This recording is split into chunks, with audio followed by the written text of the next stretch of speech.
பங்குனி அமாவாசை மார்ச் 18 2016. நாளை அமாவாசை நாள்.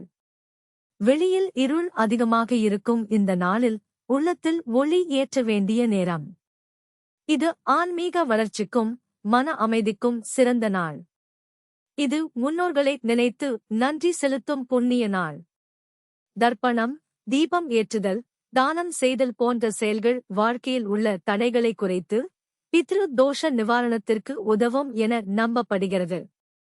நாளை செய்ய வேண்டியது: எள்ளெண்ணெய் தீபம் ஏற்றுங்கள். முன்னோர்களுக்கு தர்ப்பணம் செய்யுங்கள். காகங்களுக்கு உணவு அளிக்குங்கள். கோவில் சென்று பிரார்த்தனை செய்யுங்கள். அமைதியாக சில நேரம் தியானம் செய்யுங்கள். நாளை தவிர்க்க வேண்டியது: புதிய வேலை தொடங்குதல், பெரிய முதலீடு அல்லது முக்கிய முடிவுகள், தேவையற்ற வாக்குவாதம்.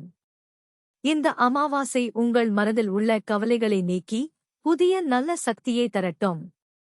முன்னோர்களின் ஆசீர்வாதம் உங்கள் குடும்பத்திற்கு வளமும் நலமும் வழங்கட்டும்.